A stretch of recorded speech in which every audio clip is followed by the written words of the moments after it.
Whatever your opinion on marijuana and hemp is, it is everywhere.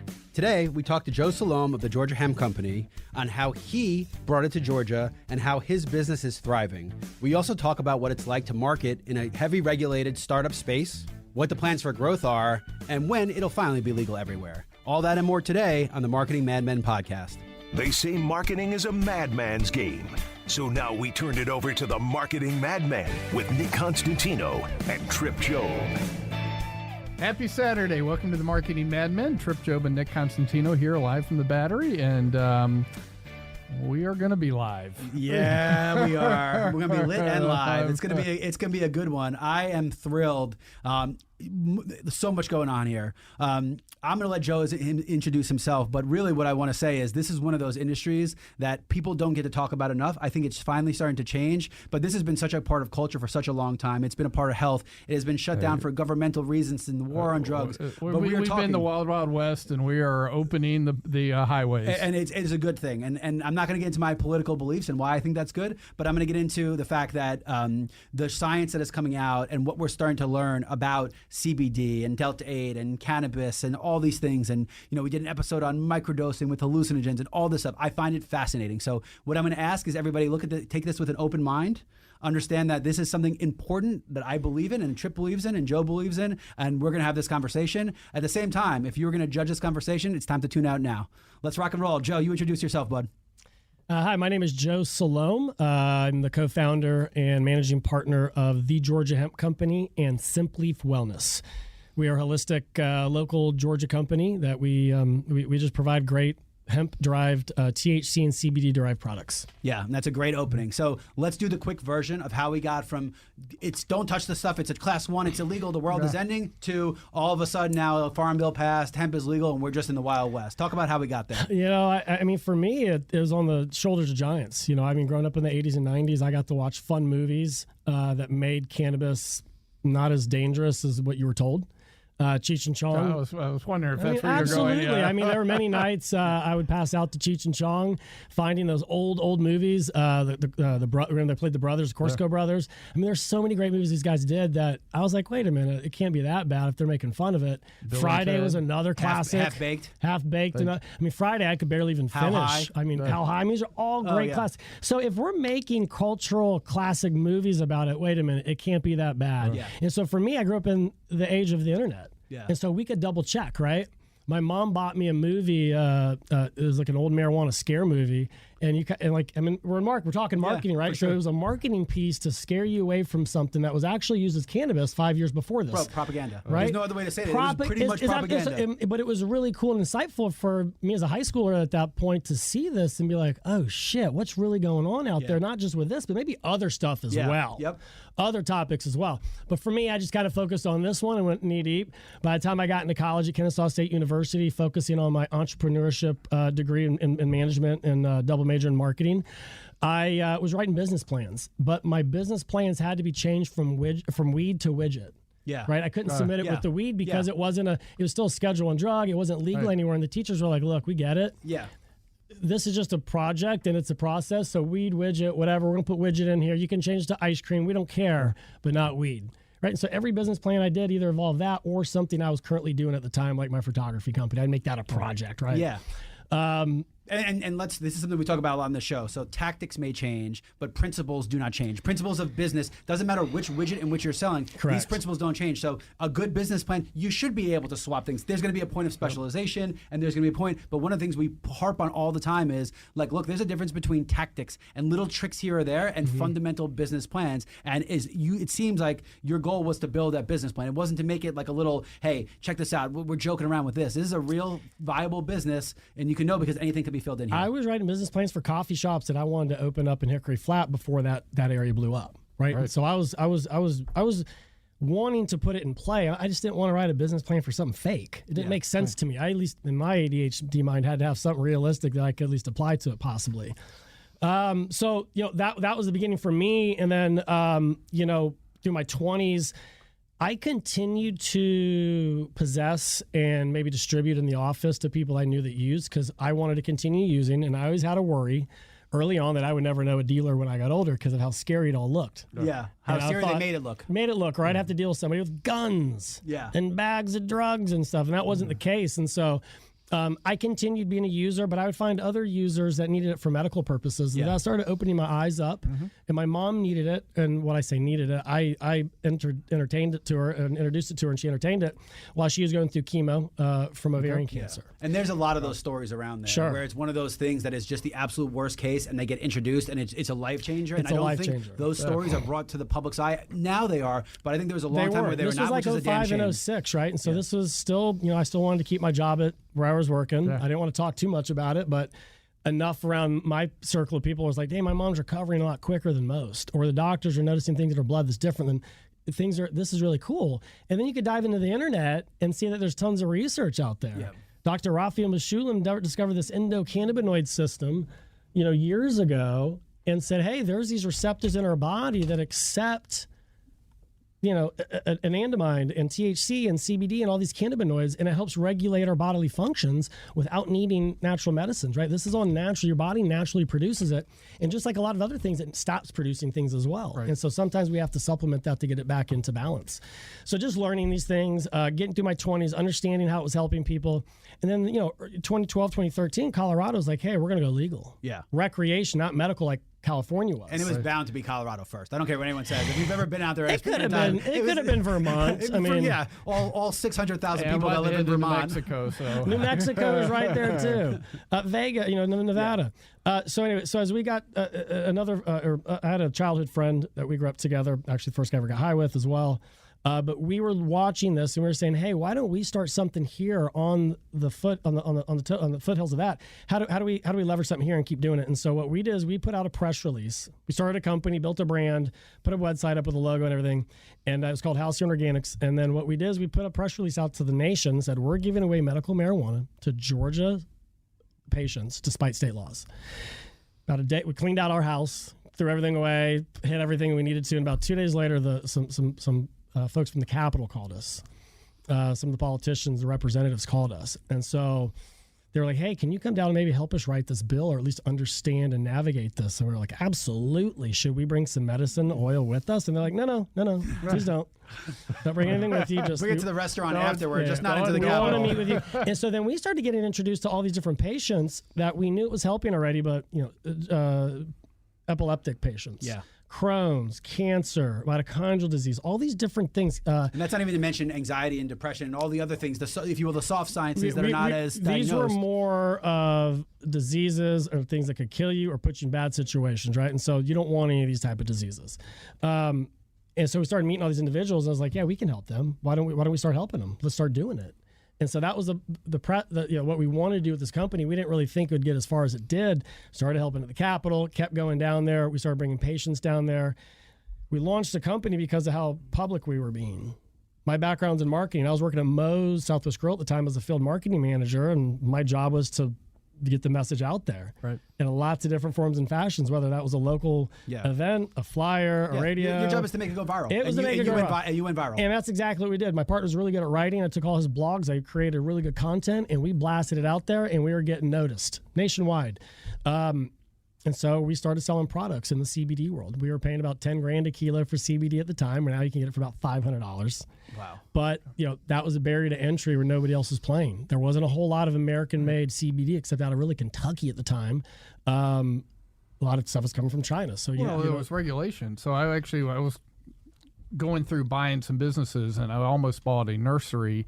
The reason it was available was it was the guy who had gotten the only license in South Carolina, and so he had focused his entire effort, and so he wanted to get rid of all of his other businesses on growing in South Carolina. What happened? Yeah. What happened? Well, things changed. Right? I think that's I know what happened. Yeah. Well, look, let's talk. So let's fast forward. So let's talk Georgia Hemp Company, and you have so many ancillary businesses. You're supplying. You're doing all these things. Talk about what got you to Georgia Hemp Company, and then how you got from here to here. Because I remember showing up. So in your store. my partnership with this individual and what we did there for about 4 or 5 years, up to about 2017. We were at the Capitol. We were changing the laws. We were helping pass the bills that are currently on the docket here in Georgia and what medical cannabis companies are operating under. We broke up in 2017. We were helping thousands and thousands of patients here in the state of Georgia that had a medical card but had no access because of the laws of the governor set up at the time. Okay. We broke up, and within the same month, I partnered with another friend, and we started our parent company, Ryjo LLC, and a couple of companies underneath that. One was the Georgia Hemp Company, and the other was Sympleaf Wellness. Yep. So two different brands. One was my lifestyle distribution shelf space. That was the Georgia Hemp Company. Everybody wanted to get their product on a shelf. I built my own shelf. Because I knew I could both digitally and physically. And then Sympleaf Wellness was our Endocannabinoid brand. That was the brand that was going to cross over states, cross over into other regulated industries as the cannabis brand, if you will. Yep. Okay. So we had two brands, and we decided to do this in the late 2017. By April of 2018, we were at Sweetwater 420 Fest, which is a signature event of ours that we'd love to set up at. We were at 420 launching, and we had our store open by August of the next year. This was in Sandy Springs, just down Roswell Road, near the Punchline. I was able to tell people, hey, do you know where the Punchline used to be? Right down a half mile outside I sure do. Yeah. So it was an easy call, drive to traffic of where we were. And this tie-in between the hemp and this comedy is just a built-in Yeah, so I think that's a good segue. I think let's take a break. We'll come back and we'll keep the story on rolling. Yep.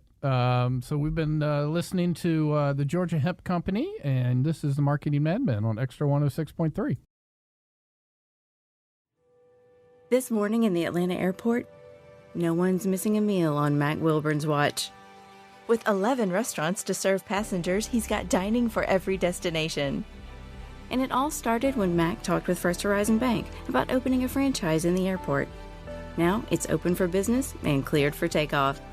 First Horizon Bank. Let's find a way. Go to firsthorizon.com/Mac. First Horizon Bank, member FDIC.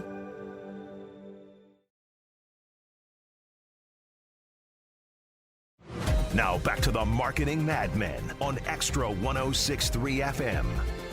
Welcome back to the Marketing Madmen. Trip Job and Nick Constantino here, and we are talking with the Georgia Hemp Company. Yep. And learned a lot of Already we learned a lot. In the break as well as in the first section. I would have never thought Kentucky would be the centerpiece of all this. So I was in your store when you were first in Sandy Springs. I remember coming to meet with you and seeing it, and I've been to Amsterdam. I've been around these things, and what stuck out to me was not what it was, but what you had planned it to be. So talk a little bit about when you started, but what you envisioned it to be. Have we got to that point now? And then I want to segue over to Sympleaf and talk a little bit about some of the new stuff. Yeah, so my background was working with big box retailers. My background was Moe's Southwest Grill, hair cuttery, working with another local sports radio station here back in the day where we worked with a lot of brands. So branding was in my head. Like I knew the vision in the brand, and that was a big part of it. But I saw it at a high level. So I only know how to do stuff at a high level.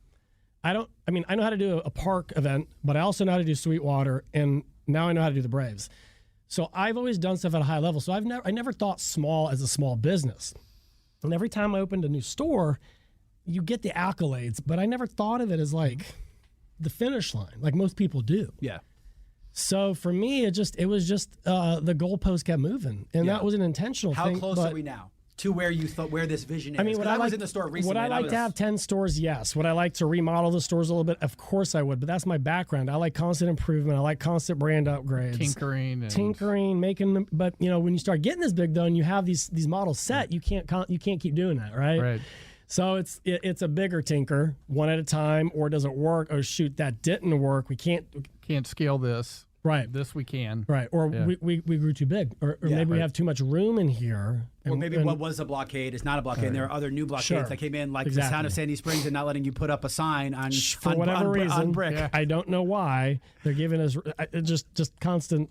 But that's adversity is what we've been dealing with since day one. If it's me being shut down by literally every credit card processor I've ever used up until recently, Square in the past 3-4 years, or business partner jumping ship and pulling the rug out from underneath a pretty large organization and having to turn that around within a year. So adversity to me is just like another whatever. You learn something going through that kind of stuff. As long as it doesn't shut you down, again, like they say, you can get pushed down, but it's how you recover from it, right? Yeah. And I'm sure it helped you too, because your competitors and other people were also being pushed down, and maybe they didn't respond to adversity as well, which put you in the position 100%. To succeed. And my competitors maybe weren't at my level either, right? And so I looked at myself different. I was one of a kind. I was unique, and yes, there were people trying to, or also doing what I was doing. But again, I'm very cocky and you should be as I think as an entrepreneur, because that's your competitive edge a little bit, is I am better than you. And if you don't feel that way, then you're always constantly improving, maybe say there's something wrong with you. But I don't ever think there's anything wrong with us. We're constantly improving in a good way. Yeah, and the measure is how the market accepts you. There's a measure of success also. And what I've heard is you wrote many business plans. So you looked at this as a business. Some people do things like this as a hobby. Correct. And other people do it as, hey, I want to be the first one in on something, and they go in half-baked, to use the pun. There he is. There we go. We got him. But they go in that way because they think, all right, first mover, I'll get it. They don't really understand the market. So we had there's three different so many ways. people ask us to franchise. Yeah. I've worked in the franchise group, an environment. I don't want to babysit. Yeah. I looked at it, looked at the price. I could have grew my brand tremendously in the past, early on, all over the state. But I didn't. I could have early grabbed, but I didn't. And other people wanted to early grab, but they weren't in it like I was. Right. And again, if we go back to what I was saying earlier, I've said this before, it's the why. Why were we doing what we were doing? It was obviously because of people. It was because of what we were doing. And what was cool was at that point of opening a store, I could touch more people and I could use my experience in marketing because there's no regulations on hemp. To go whichever way I want to. I could market and advertise where people would let me. And I'll be honest, the Dickey Broadcasting Network was one of the first ones that said, come on, and we're going to accept you and let you do what you need to do. Yeah. And that's amazing. Again, I just want to be normal. Yeah. But I was subjected to advertising tactics from 20 years ago. Not that that's a bad thing, but when you have other options out there and your hands are tied, it pisses you off a little bit, right? You're like, why can't I do that? All I'm doing is selling something legal by the bill that's signed to the federal government. Right. Like, what is going on? Yeah. So anyway, you deal with it. You do what you do. You keep persevering and moving on. And, I don't know anything other than just networking, connecting, keep pushing it. I'm the pusher man. That's fine. That's my song. Yeah, there you go. If you can, get the pusher man song to introduce me. I'll manually input later. So let me ask you a really powerful, I think, question. Do you feel validated? Has the validation started to come around now that it's so widely accepted? And we're going to talk about the big news in a second, but do you feel validated, or is that part of your hunger that you're not there yet and you want to keep pushing to feel more validated? Option 2. Okay. Well, before we get into the big news, talk a little bit about the bricks and mortar. A little bit about the store and then e-commerce and anything else. Give us a little bit of background. Lawyers, contracts. Yeah. Every real estate deal is different because there's different landlords. Hopefully, with bigger you get, you have a little bit more negotiating power, right? You can start dictating what's in those contracts. But that was probably the biggest thing, was just having to look at these details of stuff. And these are challenges you want in business, right? I want my email to be full. I don't want it to be empty. If it's empty, something's wrong, right? Like, I want it to be full. So, I want good challenges. And if I can't handle it, I can hire people that can, right? And so my lawyer's more than happy to be helping me with everything that they're doing. My background's marketing and communications, but bringing a PR company on that believes in what you're doing, or partnering with nonprofits. So now that we're able to kind of refocus, it's like, those are my validations. Yeah. Yeah. And I think one thing that I have found about marketing is that it's easy to market a lifestyle. It's hard to market a product. And what I found when the most recent time I walked in the store, man, it was a lifestyle. I mean, the diversity of people walking in there, it is much easier to market a lifestyle and have people come to it than try to sell a product. And I don't know if that was the intention, but I think for me, as far as marketing goes, that's when you succeeded. Well, I think that's what we do as marketers and communicators. We sell lifestyle. There's 100 bananas out there, right? I ran Old Castle's paver business. You can try to sell product, concrete, or you sell a lifestyle of an outdoor patio, an outdoor kitchen, and spending time with your family and friends under the stars. Sell me the pen. Sell me the concrete. Lifestyle. Right? That's what it is at the end of the day. Yeah. Sell me a bottle of oil that nobody knows anything about. So as we continued, right, with regulation, but also our job was to educate. And my background from patients was education. They needed a product that helped them because other stuff wasn't. So learning what this endocannabinoid system was and how it interacted with us and what it meant to the patient directly was my education to my staff on how we had consultations with our consumers. Consultations with patients, right? And the store is set up for that. The store set up that's to what feel we like set a up. bar or a doctor's office, somewhere where it's you're that walking up one-on-one. and we're eye to eye. You're not looking in a glass case. You're not looking down. And We're it's not a looking product. up. It's engagement. You want to sample something? We're going to talk. You can spend 30 minutes. You don't want to buy anything? I don't care. But that's what the environment is, and kind of my process teaching my staff to say this is how we handle stuff here at our company. It sounds like it's a lot about learning and fit, right? Is a lot of learning and a lot of fit. Yes, absolutely. But it also sounds like this wasn't as underground as people were making it out to be, because you've seen from the people coming out, the guy walking in the suit, followed by the African American lady, followed by the guy that looked like he was on a Lumineers tour. Listen, I mean, it was literally cannabis like one has been after another. around since the Ice Age and cavemen, because they had it in their satchels. Right. They're finding these cavemen when they unbury them with weed in their pockets. So the reality is, it's been part of us as humans for millions of Mother years. Nature would have never made it if there wasn't some sort of use for it. It's not it's not chemicals. It's not fake. It's natural. It's nature. And hey, guess what? Our mentality is coming back to that here in this country, right? Like, what can we have that's more natural, that's not so fabricated and fake, to put in our body, help us keep living longer. So you've talked about on the medical side some of the obviously very debilitating diseases, and there. What are some of the other things that you're focus on? Maybe it's more chronic ailments, maybe not diseases, It's a great way to but put it. ailments and things of that nature. Yeah, I mean, chronic pain. But at the high level, CBD cannabinoids can be great for anxiety, great for calming and focus. It's a great anti-inflammatory as well as pain reliever. Yeah. And again, when you're mixing cannabinoids, getting a full spectrum or a full plant profile, you can get more balance and more effects out of it. Individually, and what we're going to see here in the next 10 years is large pharmaceutical companies isolating these cannabinoids for research to see what they do. Mm-hmm. Every medicine ends up being pharmaceutical grade, right? And so what's going to happen, they're going to isolate this, they're going to see what it does at a high level, and whether it's killing cancer or if it's stopping Parkinson's or if it's slowing whatever, they're going to figure it out. And that's what's going to be really amazing about what all this is. A lot of us are excited about going down to the store and picking up a joint or a cannabis seltzer, which I am. But that's just a starting point, because there are those diseases, those chronic things that people deal with on a daily basis. But what if we're able to slow that stuff by using this on a daily basis, now that we're educated on it more? And that's kind of my message to everybody. I'm 42 and I've been using this for about 10 years.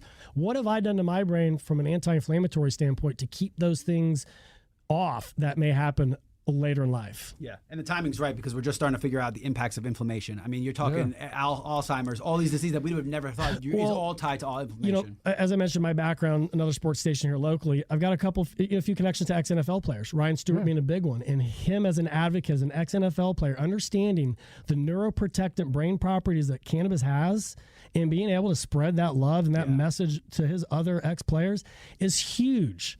Like, just that alone, I mean, we can isolate each thing. They've been doing this for thousands of years. Every medicine that comes out, they do short-term studies. They can't do long-term studies on medicine that comes out. They'd have to test it for 60 years. It's impossible. So you're using something that has worked, that has never been a detriment to society, versus things that 20 years down the road can do a million things to you. So.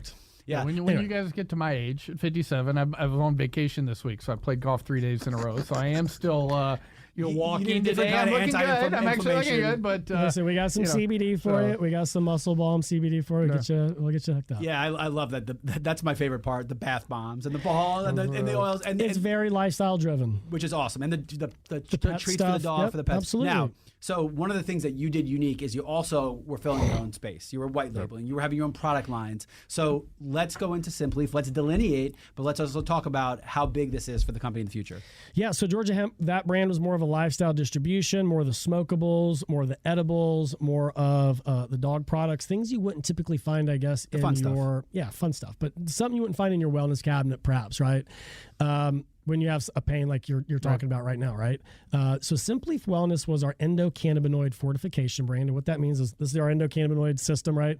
It fortifies our endocannabinoid system, just some technical words, but basically our cannabis brand. And something that was a little bit more appealing to the general consumer across different lines, age, demographic, or geographic. But Sympleaf is that brand. And Sympleaf allows us to look very sharp. look pretty, and buttoned up. Up. Not that Georgia Hemp doesn't, but you know, in the cannabis culture, there is a fun counterculture, right? And I lean into that with the Georgia Hemp brand. The Sympleaf isn't that as much, right? There's no THC involved. It's all CBD brands. Products for health and wellness that everyone from my daughter who is 9 can take, all the way up to my mom who's 76, right? So we're very proud of this brand. It's a very big brand for us. We've partnered with the Kyle Pease Foundation. We're the official CBD of the Kyle Pease Foundation here locally. Great group. And recently we had a huge announcement that we're the official CBD of your Atlanta Braves. Wow. So that was a very cool thing that we've been able to accomplish. And I hope everyone understands what a big deal that is, both monetarily, but also just to get in there, to get it, just how big of a partnership it is and how many roadblocks you have to go through. We are the third team in Major League Baseball with the partnership. We get to sit on the phone and Zoom calls with Major League Baseball. It's pretty interesting and unique, you know. That's the validation, right? Yeah, there it is. I knew it was coming. Wait, I was setting you up for it. Who am I talking to today? Very cool. Hey, let's rewind 1 second because I want to talk about NSC and those certifications because that's a big part of this. Without NSF, that, yes. the NSF, I'm sorry. So the NSF organization, and for us to be allowed to do this partnership with the Braves or other large groups in the sports world, we had to go through a process with NSF, and NSF approves manufacturing facilities, the equipment that's in these manufacturing facilities, and also the products now that are coming out. So not just CBD, but a lot of different products that athletes will put into their bodies. And so if you're a professional athlete, if you're an Olympic athlete, Ironman, there's also a couple other interesting organizations, the Department of Defense. There's groups, PGA, there's a lot of groups on this list. For their players to use CBD, you want to use a product that's on this NSF approved list so you know what's in it. Right. So you don't run afoul of whatever whatever their doping or whatever they want to call it. Requirements are. This goes through 50 of our bottles go through testing every batch to make sure it gets NSF approved. And so we have our oil right now. We're working on some gummies, and we're working on a topical cool stick, as well as a hydration shot. So we have a lot of NSF products specifically for athletes that we're developing, and we see this as a huge opportunity for our industry. The certification, the acceptance at a high level by professional leagues, it just lends so much more credibility to what we've been doing for the past 10 years. Yeah. And now that we're again, our focus has been on people that with conditions that are hurt. This allows us to focus on athletes that are healthy, that are trying to continue doing that, and we're going to be part of that process. And that's a lot of trust that an Olympic athlete, an Ironman athlete. But if it's good enough for an Olympic athlete, it's also good enough for the everyday man. And, absolutely. And that's kind of the part that's really important here is that this research that you're doing at this high level doesn't just benefit these athletes, it benefits everybody. What NASA does, right? It all trickles down to us, right? And so that's the great benefit of this is all of our products are going to go through this trial and tribulations through athletes, and they're going to give us the feedback. We're going to redo our products based on that, right? And so we're going to be constantly improving in our own ecosystem. I love it. And you've created a barrier to entry against competitors because it's hard to get these certifications. It is. And I think the best part is, let's talk about the marketing now. So you're a Brave sponsor. One, it's a hell of an achievement, right? We're in the Brave Stadium right now. You've seen this place, what they've been able to build, and the duration of what they're going to win for is unbelievable. But it's also a stamping your flag down there and saying, look, don't F with us. Yeah. What did you go into this as a marketer? What did you intend to get out of it? And what are you doing to get that out of it? Whew. I don't know. It's huge, right? Yeah. I don't know. It's a huge deal. There's distribution here, right? There's wholesalers that we're going to be talking to. We're going to be all over the Southeast getting this product out with the Braves logo on and our brand, bringing them back and buying other products.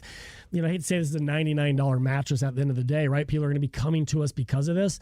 But it is, right? They're going to be coming to us because of what we're able to push out there. And then now we have all this big inventory of products to say, look, we got all this other stuff too. Yep. Right. And this is why it's going to help you as a small business owner, as a large business owner, whatever. Here's the profit margins. Here's the ratios. Here's what my $1.5 million in marketing brings to you when you put this in your store. I think it will help break some of the stereotypes and maybe the cultural challenges, right? It'll speed that up. Yeah. It'll speed it up. And we've done a lot, but every year there's another layer. Right. There's another step. There's another person to get introduced to impact that they have their circle of friends. Right. Dude, there's millions of people in this country, and there's millions of little baby circles that we just got to keep digging into. hopefully I believe the Braves are a good pathway to that here in the Southeast in Braves country. They've been here since the 60s. We have new people coming in here all the time into this market, and with our presence with this affiliation, to your point, we're putting the flag down.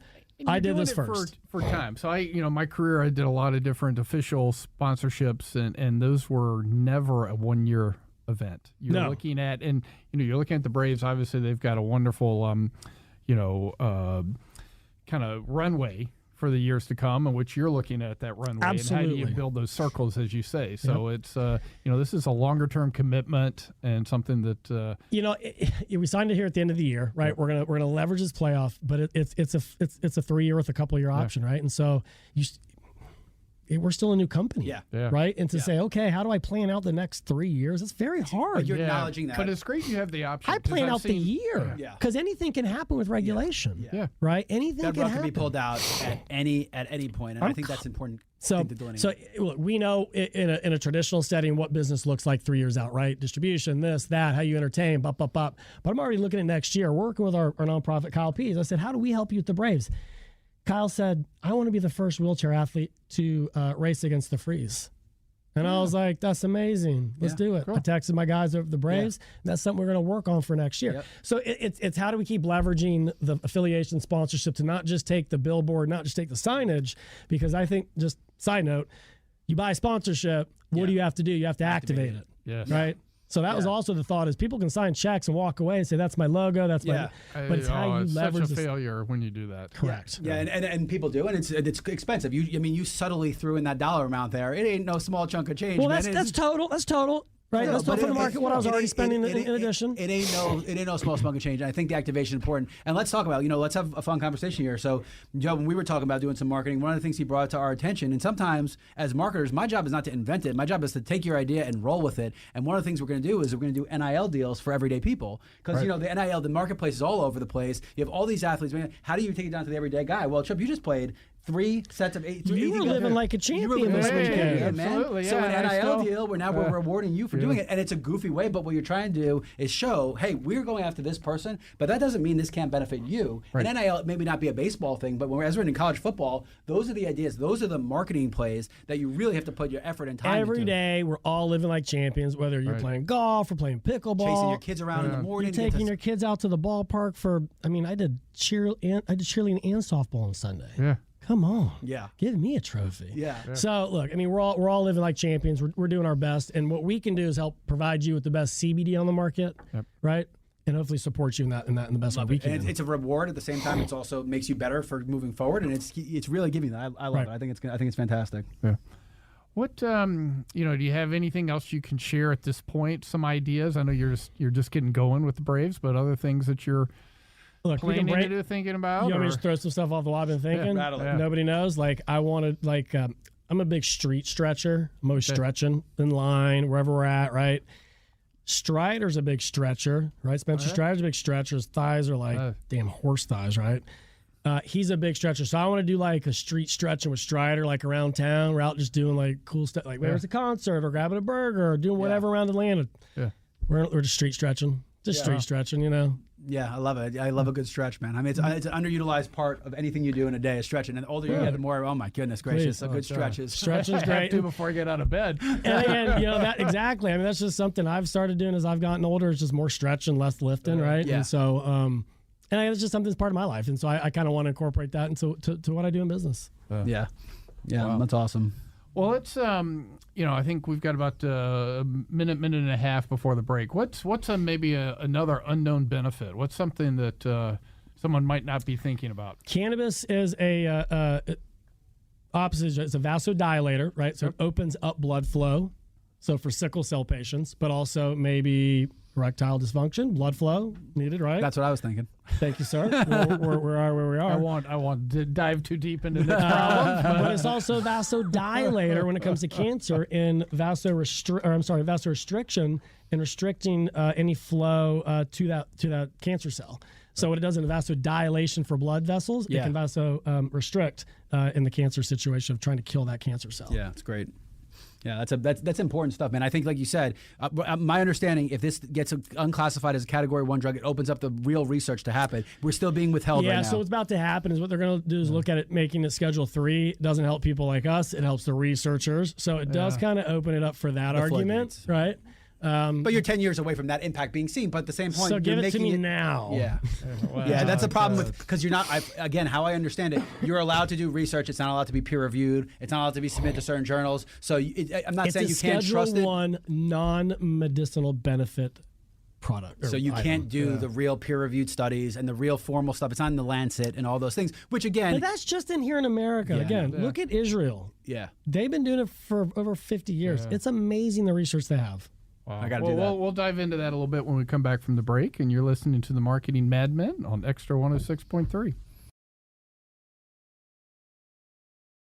A lifetime of hard work, children laughing in the kitchen, family photos on a restaurant wall, a legacy that lives on. It all comes from the power of a conversation, like the one Tommy Hall had with First Horizon Bank about taking over his father's Charleston-based restaurant business. Now the table is set for a whole new generation. First Horizon Bank. Let's find a way. Go to firsthorizon.com/Tommy. First Horizon Bank, member FDIC. Now back to the Marketing Madmen on Extra 106.3 FM. Welcome back to the Marketing Madmen. Trip Job and Nick Constantino here with Joe from the Georgia Hemp Company. And we just kind of released your big news about being official sponsor of the Atlanta Braves. And, you talked a little bit about Sympleaf is kind of the brand and the product offering and portfolio. Why don't you dive into that a little bit? So Sympleaf Wellness. Yeah, Sympleaf Wellness and Sympleaf Sport is kind of our sport brand underneath that. And what we've done in the past, and my background's sports marketing. I love it. Now, my whole reason to get into marketing was because of the the 02 NBA All-Star game here in Atlanta. I couldn't get tickets. I was in college, and I shouldn't have been able to get tickets, right? I was a nobody. But I learned, well, at least I said, how do I get there, right? So Thursday night's a dunk contest, and then you see the guy from, name the company, the marketing guy from whatever company, handing over the trophy. Right. I was like, son of a gun. Yeah. It's the marketing guy. Okay, so that's how you do it. And so when I was with Hair Cuttery, I actually we did a Thrashers sponsorship when I was here, and we gave away mullet wigs 2 years in a row, and we did haircuts for free or for charity in a couple of the suites there at Phillips Arena. But we got mullet wigs. So I just love sports marketing. It's just a big thing for me. So throughout my time, Sympleaf Sport allowed us, from a CBD perspective, I dove back into it. We've done stuff like the Mitsubishi Electric Classic, the senior tour for PGA up at Sugarloaf. Amazing. My age crowd that absolutely. I shouldn't have said senior. But target market for us, perfect crowd for us. We have a boxer, Evan Holyfield, son of Evander. About 26 years old, big fighter. He's one of our representatives for Sympleaf Sport. The Gwinnett Gladiators, the hockey team, minor league hockey team here. We partnered with them last year.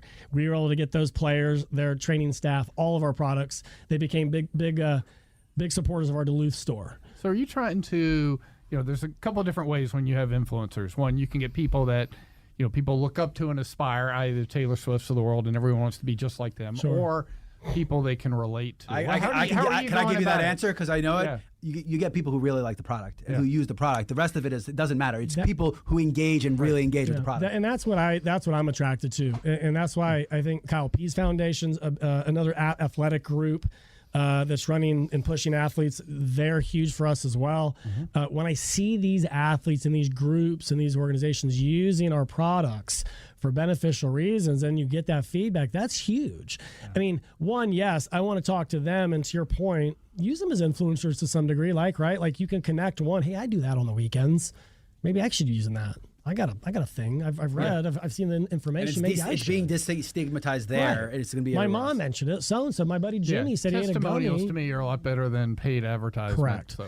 And so that's why anytime anybody's come to us and said, hey, there's a football player up in the Northeast who wants to partner with the CBD brand, I don't really listen to those conversations. Right. And I mean, unless it really makes sense. Right. But more than likely, I'm not going to listen just because somebody wants Well, I'll tell you this, Joe. You are now the official CBD of the Marketing Madman. That's for sure. Yeah. Because hey, there's a marketing angle there, but more importantly, I support what you do. I love it. I think that you guys have been trendsetters, and I'm curious. What's the current call, man? You've done so much. What do the next couple of years look like? What do you got behind the curtain? Look, we keep growing. We open some more stores. We keep providing. We keep getting NSF approved sports products. We start working with Olympic athletes. We start working with trainers. We start working with the influencers. Those are the influencers, right? The ones that are working with the athletes. Yep. They're going to go out there and say, "I'm not getting paid. I'm using this because of what it does." And they got other stuff if you don't want to buy the NSF one, right? So I think that's it, just to continue to build, keep moving the goalpost. I'm never going to be happy, I guess. I don't know. I just want to keep growing. Yeah, you don't sit still, which is it's not a bad thing. That's at least not right now. Yeah, maybe I will one day, but I see a window and I see an opportunity. It's like a deja vu. You said about the stores and I don't know. It's just like a vision. Yeah, well, I see this vision of there's going to be college football playoff or something, and Joe's going to be out there handing a there it is. Yeah. There it is. Handing a trophy out. With Bob Marley playing in the background. That's all you need in life, man. I think I want to throw maybe a music concert next year. I don't know. Get some cool, fun bands, and athletes love music. Tie it all together. Yeah. Music and wait a minute, somebody's done this before. I think. Yeah, it might have been. Look, one of the funny things is there's also, because it has been so stigmatized for so long, there's a new market every day. There's every new people day that are opening their eyes, and just seeing some of the people walked in, I was like, that is not who I thought I was going to see in this store. I don't stand behind the bar much anymore and do that because we have employees, right? But if I do get lost back there for a couple seconds, it's your point. It's every person is a new consultation for me. It's a challenge. I love it. Dude, my mother-in-law, who is the most conservative Catholic, born in Puerto Rico, she bought CBD online, and she goes, "Do you think this is real?" I go, "What the hell are you doing? You wouldn't even let me curse when I first met you. Now you're doing drugs." My mom saw it on the religious channel. She said that they were peddling it. They had holy water. They had holy blessed CBD oil. How far we've come. And look, I'll tell you this. I'm a libertarian. I don't want the anarchy. I don't want every drug to be legal. That's not what I want. I don't see that. I don't think we're smart enough as a society to do it the right way. Regulation is not bad. Regulation, but at the same time, I think a realistic approach to view the benefits, talk about what the downfalls are, because there are so many things out there that are worse. There are so many just so many medicines. Sugar. Well, I say it all the time. Coca-Cola is way worse for you than Miller Lite. I know. That was my entry drug. Yeah, I think regulations. I think what we need to fix is the speed and the barriers to work through the regulations. Maybe if the congressmen weren't all 92 years old, that we'd have room for regulation. I don't care whether you're true medicine, whether you're energy. I mean, I'm doing a lot in COVID showed that. Space. COVID showed that. COVID showed what we can do if we actually come out with something quickly. What you think about the vaccine or not? The fact that we were able to do it so quickly is freaking crazy. It is crazy that was able to happen. So what? I was really impressed. Obviously, you're thinking as a business person, a marketing person. What keeps you up at night? And maybe you don't have to worry about keeping up at night because your product. But what is a business owner? What keeps you up at night? Anything? Just the little stuff. Yeah. I probably freaking sign outside that stupid store.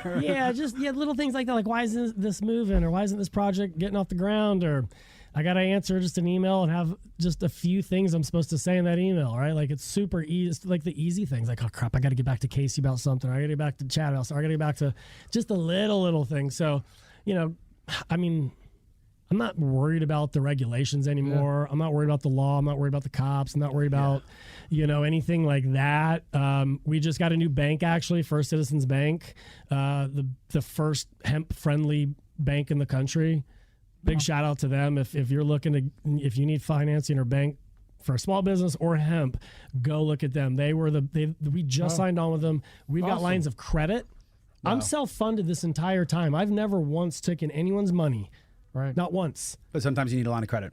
Let's be honest. Hey, that's the first thing I learned in business school. Credit card challenges and things like that. And I never once used we are all self-funded. We've never gone in debt. So me and my business partner, we're super proud of that. And now that we have a line of credit, we're like, okay, now we can grow the business. Yeah. So you say, what's next? Is like, I got a wish list. Yeah. Right? Open more stores, do more marketing, sign bigger partnerships, hire more people, more distribution, more products, all of the above, right? Right. Well, and you've got part of your team here. You want a little shout out to your team? Cassidy is a huge help. She's my right hand.